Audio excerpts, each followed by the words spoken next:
get to be like a little hometown stop. Yeah, the whole non-stop. Oh, who do you play in the show? Oh, and I'm in the ensemble, and I understudy Buddy the Elf and the store manager.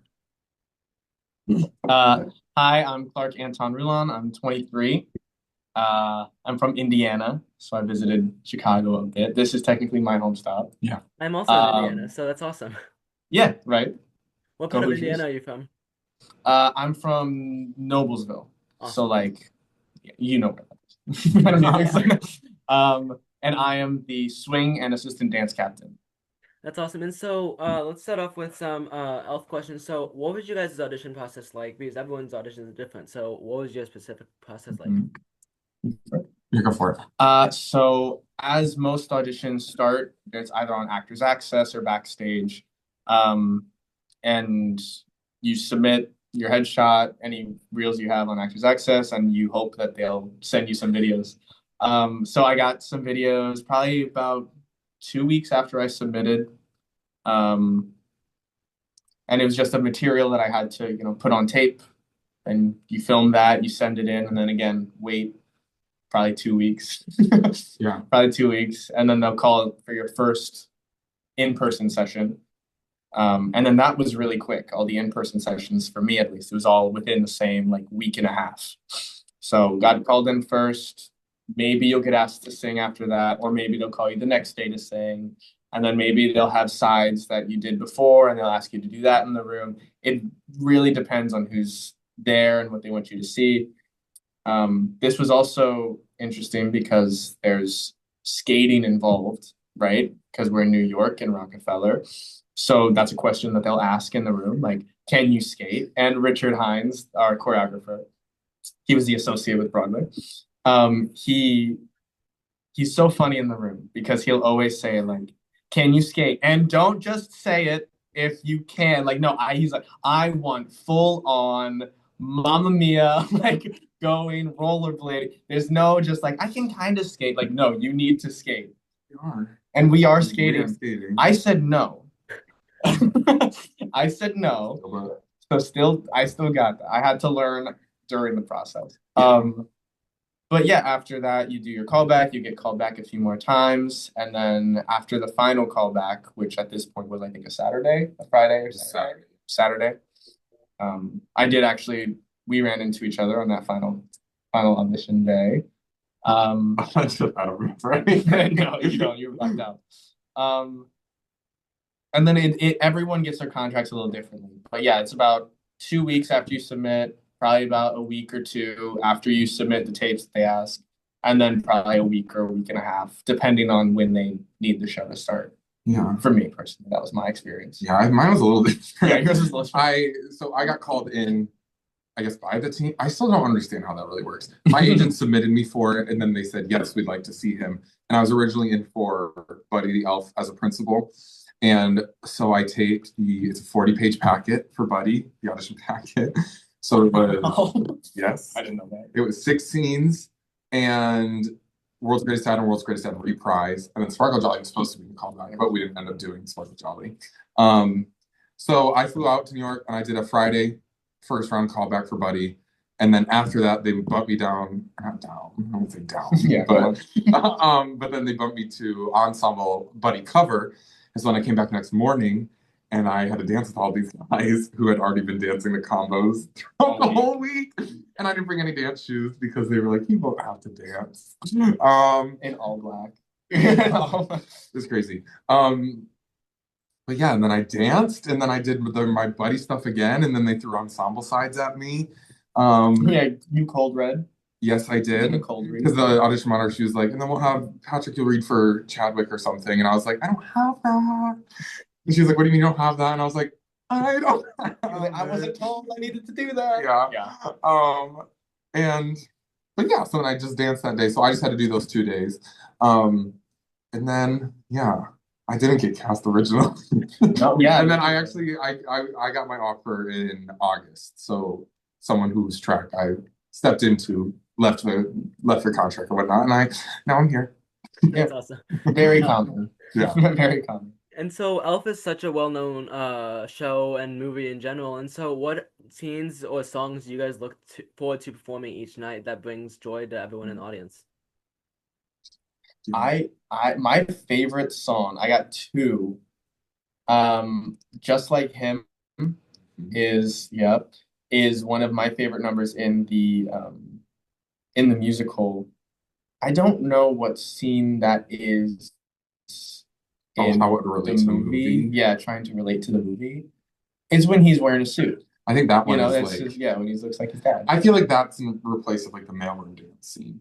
Oh, yeah. That's a great point. In Yeah. the movie, there's the whole mailroom section Mhm. where he's working. That's Just Like Him, but it's in the office, and then we all join in. It's such a fun number. I swung on today actually, so I got to do it today, which was very fun, very enjoyable. It is my favorite song, and then I also love Nobody Cares. Yeah, Nobody Cares. Start of Also Act great. 2 is also So much an fun. yeah, it's a great Yes. number. Yeah, I love the opening number. I love being an elf. Just because it's so silly. And I mean, like the first time I put on the elf costume, I could not, excuse me, I could not stop laughing at myself because I just think it's hilarious. These hats and It is. outfits, Oh, hilarious. it is. And I also love Sparkle Jolly because I feel like that's the first number when it's really like, here's Christmas. Yeah. Yeah. And yeah, so that's always fun to get in. And then like the finale, we do it as a tap number. So, and that's always magical in its own way. Yeah. All of a sudden. And like you said, those elf costumes, they're just so fun in general. Like just seeing them, even from the audience, they're just so much fun. Yeah. Like, such a fun costume to be in. So the tour is almost wrapping up, and you've been on tour for a little while. And so, what stops have been your favorite so far? Ooh. Little Rock for me. Yeah. Little Rock kind of Arkansas. shocked us all. Yeah, Like, it was a beautiful style, a gorgeous theater. It was we got there, it was like 70 degrees. Yeah, it was real warm when we arrived. Yeah, but Audiences were so kind. yes, and I just loved the town. The food was amazing. Yeah, every stop was delicious. And then we got to perform at the DPAC, which was it's a gorgeous theater in North Carolina. In Durham, that was a lot of fun. That was right before Chicago. Yeah, right before this. Stop right before this. I mean, you gotta say Chicago, don't you? Yeah. The auditorium? Come on. Isn't this Yes. this is the largest theater? It's the largest like theatrical Theater The largest in house. Chicago. It's an honor to play here, you know? Yes. So I think those are my three favorites so far. Yeah, I'm in the same. I mean, Oklahoma. God, you can't. I like Oklahoma City. Yeah, I love that. I can't. And we're about to go to Atlanta. Yeah, and we're about to go to Atlanta. Gonna perform at the Fox. Like, Yes. oh, I love the These are, you Fox. From what I've heard from other people who have toured that I've interviewed, the Fox is always one of their favorites, and it right. seems like a I'm beautiful so theater. excited. Can't wait. I've Is had that lots the- of friends Is there. that the one that with like the ceiling is like the sky? Yeah. Yeah, such a beautiful theater. Seen so many photos, and now I get to see it in person. I'm very Yeah. excited. Yeah. And so, what individually, what got you guys into acting? I kind of caught like I don't have like a specific moment. Like I was always singing and dancing as a kid, and then when I was in third grade, I saw a production of Thrilling Modern Millie at like the high school I ended up going to, and yeah, I remember being a lot better than what. But that kind of just about me being a kid. But no, that's kind of changed everything because from there I would like do the full opening number as Millie in my living room. But it wasn't until I was playing John Proctor in The Crucible at 15 years old. And I had a moment when I was like practicing the lines and I was like, oh, I have to do it. And so yeah, no, here I am. I've danced my whole life. I'm the youngest of 5. But three of my older siblings danced. And it was really easy for my mom to just put me into dance. And those same kids who danced in classes were also doing musical theater. So I did musical theater from the age of like 5 to 12. And, you know, it was just kid theater. You know, I was a Lost Boy in Peter Pan. I think I was Cat in the Hat when I was like 12 years old. That was a fun musical. That was fun. And I always liked it, but then I got older and I focused more on dance and I kind of shudged out of my life. But then when COVID came back around, at that point, I was getting ready to join some ballet companies, reaching out to big jump. So I was doing some ballet companies, getting some offers, wondering if I was going to travel anywhere. COVID happens. Oh, ballet in the basement, not your favorite thing. So I decided to do kind of a hard left turn. Thankfully, earlier that year before the shutdown, I auditioned for my school, IAMT, Institute for American Musical Theater. Um, and I just signed that I wanted to try out for their 2-year program. It was one of those random moments, sure, I'll do that. And then I got in.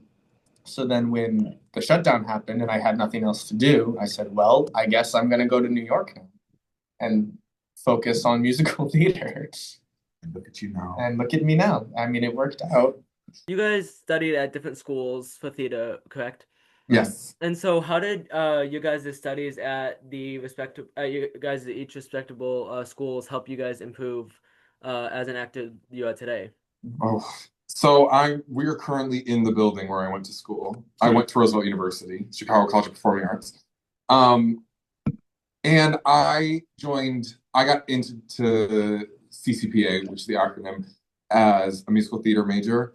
And that summer going into it, I was in a production of Cabaret as Bobby and the gorilla. Oh, And I was dancing, and at that point, I like found the YouTube videos of like Jessica Lee Golden doing the like final performance of Music in the Mirror. That's right, yeah. And like just seeing like Charlotte Dubois do it as well.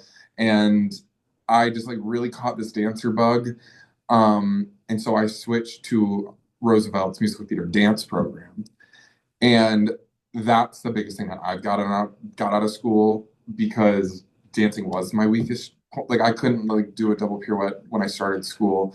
And so for me, that was the biggest thing that I got, was I can hold my own in a dance call and in an ensemble, where when I got to school, I was not able to do that. And I also got to work with an incredible voice coach, Cornelius Johnson. He's not going to watch this, but hey, Cornelius.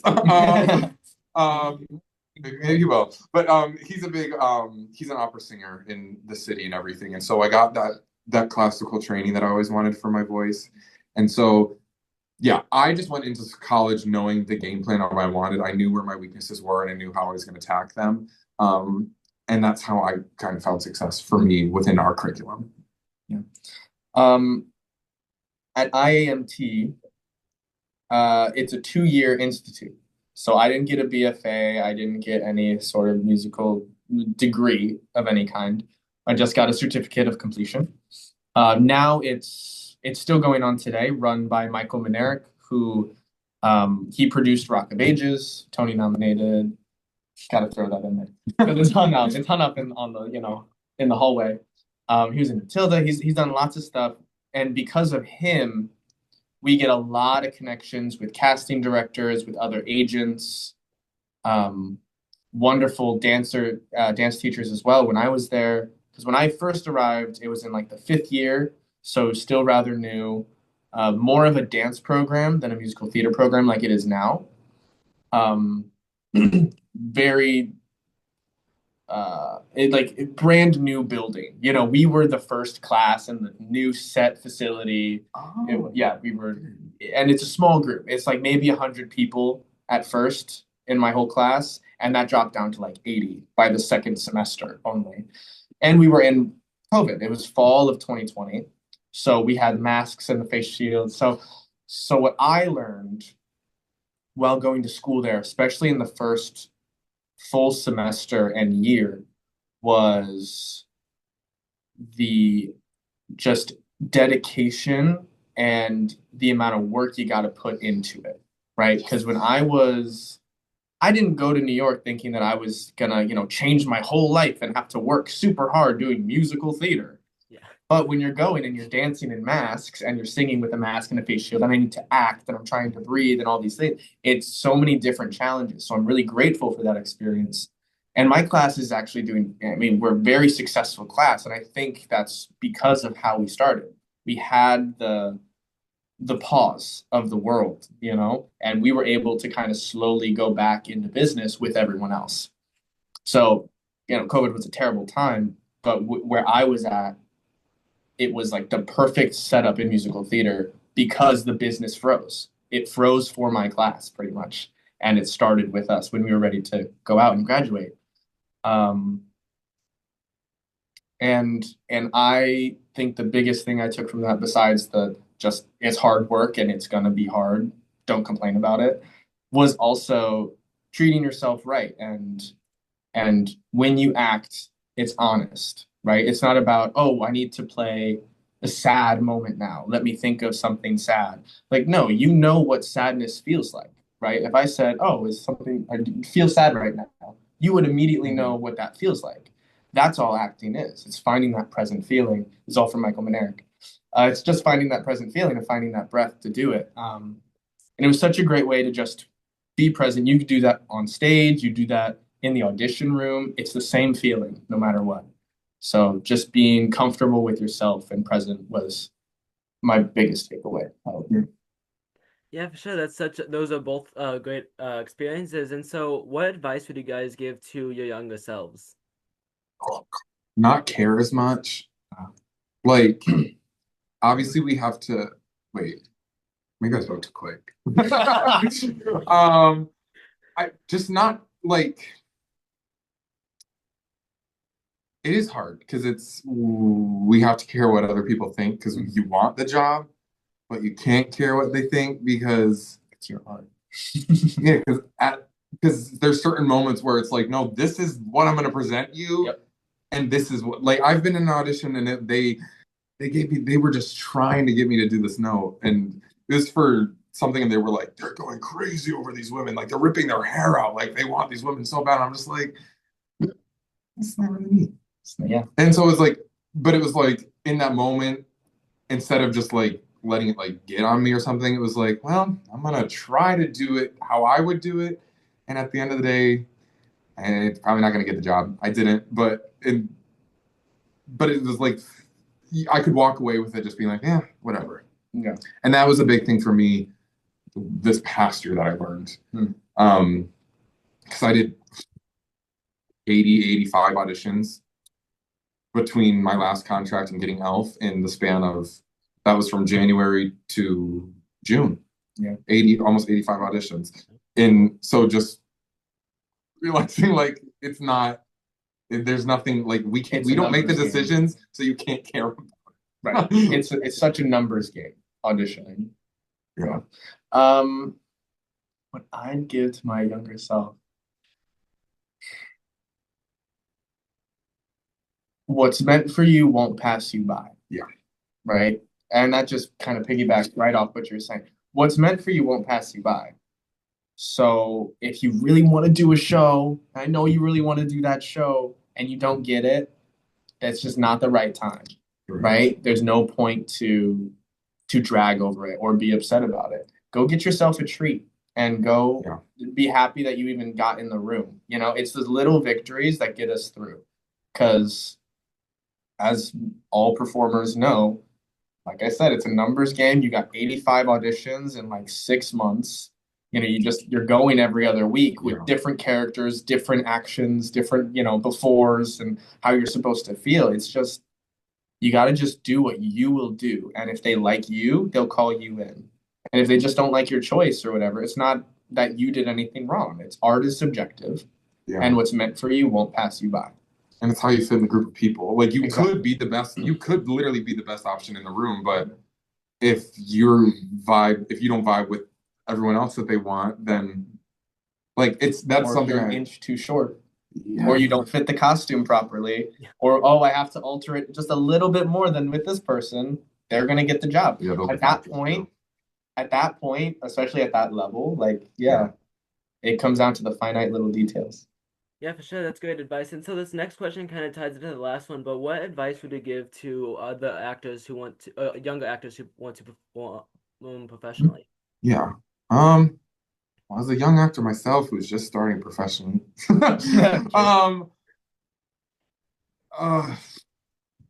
Expect greatness from yourself, but don't expect anything else. I would say. I made my equity principal debut at the Drury Lane last year, and that set me up to be here, and it set me up for many great opportunities. But it also set me up in this mindset, and I had a lot of other people be like, "Oh, you're fine. Your career's set. You'll be all good." And I was like, "Okay, great, I'll be fine." And then just nothing came quick, and so it is. And so I guess my piece of advice is every single actor waits. You think It's about inevitable. Jeremy Jordan, like between shows, like how many years is it? Like Megan Hilty between shows, how many years? Yeah. Like no actor, like yes, actors have periods where they go boom, boom, boom, boom, boom. Yeah. But there is a point where there's not going to be a show for you to be in, and that you is won't want to be in it because you're tired, because you've done Yeah. boom, boom, boom, boom, boom, you know? Right. and so like there are like that is like a big thing is like I guess the waiting game, but that's the biggest piece of advice is you have to learn. I had to learn very quickly, and I think it's a very important piece to learn quickly is that it doesn't happen. Nothing happens quickly, other than like the rehearsal process. Yeah. Yeah. Also, as a young actor just starting out, I would say don't be complacent, right? There's a lot of, I mean, friends that I know that I call friends that I almost experienced this as well. You'll get a contract and you know that with this specific show or job or company, they'll cast you again and they'll cast you again. And you can just keep doing that. And that's fine if you want your life to be that.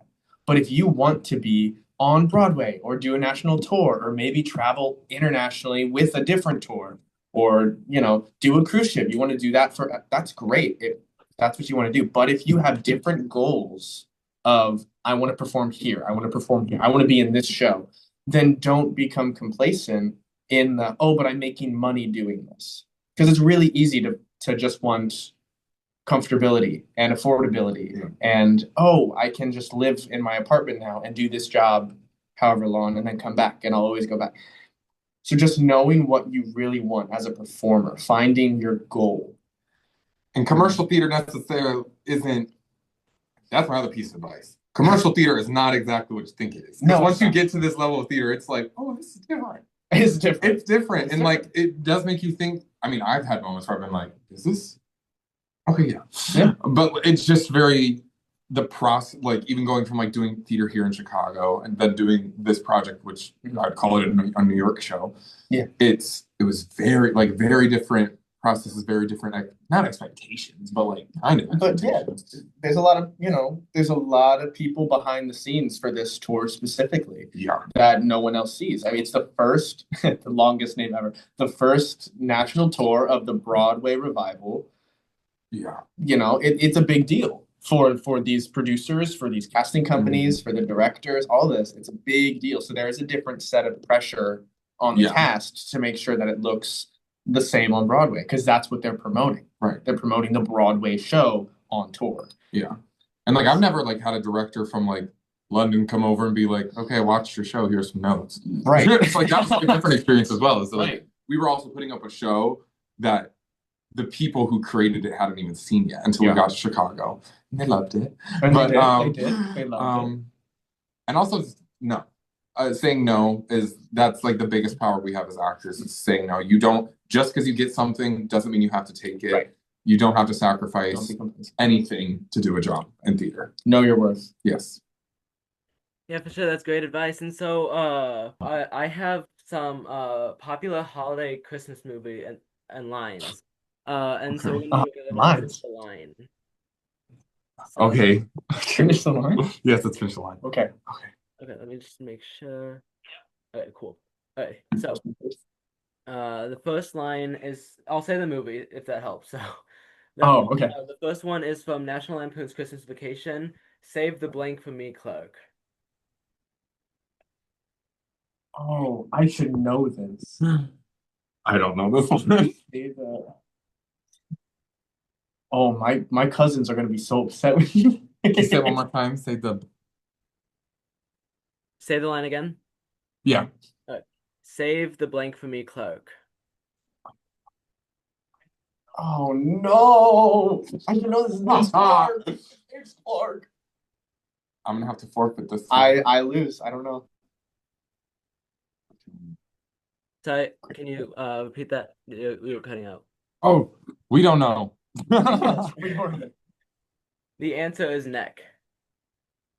Oh. Is that when they're at dinner? Also, it seems like my mic is cutting out in the live, so. Oh. That should be better. Let's hope. We'll see. Save the next Okay.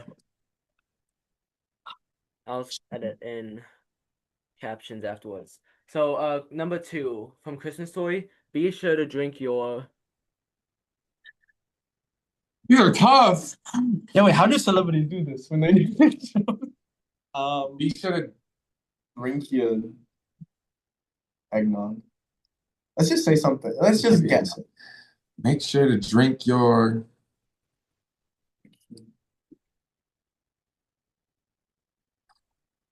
I have the options if you need them. Oh, there's options. Oh, Yeah. Oh, I'd love heck to do an yeah. option. Okay. So the options are: be sure to drink your eggnog, brandy, or Ovaltine. I was gonna say Ovaltine. Is it Ovaltine? The answer is it's Ovaltine. Hey! I was like Oval. I was like saying eggnog is an option. I didn't even know. The next one is from Charlie Brown Christmas, Okay. and it's I think there must be something wrong with me, Linus. Christmas is coming, but I'm not either excited, happy, or merry.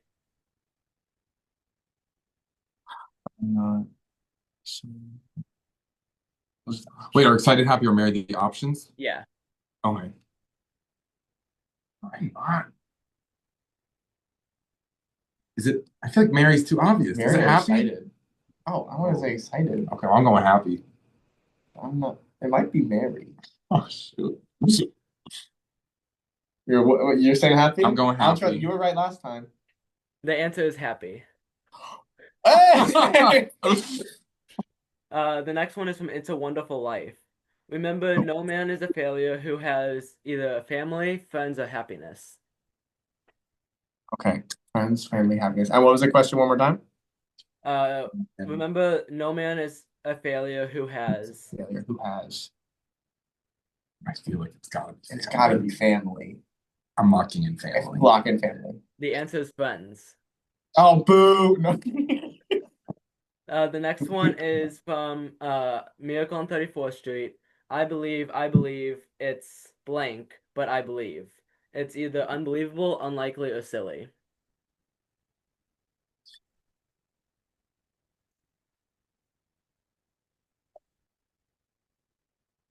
I've never seen this movie. It's been so long since I It's fun last to saw pick one.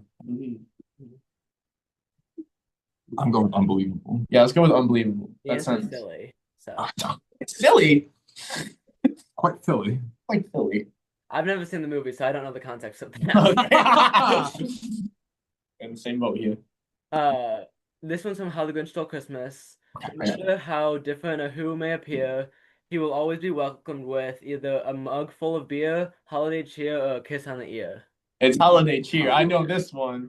Yeah. That is correct. The next one is Love Actually, which I don't know. I've never seen. So Actually, that's a Christmas movie. but the truth is, I'm blank, and there's nothing I can do about it. It's either miserable, a bad kisser, or in love. Probably in love. Love Actually. Probably. It's probably in love. I can go for it. I want to say Bad Kisser though, just because it's funny. Which It is one? in love. Ah! Go ahead.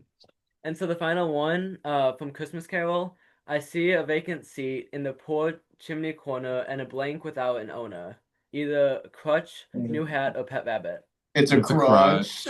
Oh, That is correct. knew that one. That wraps up the discussion today. Thank you guys for joining me.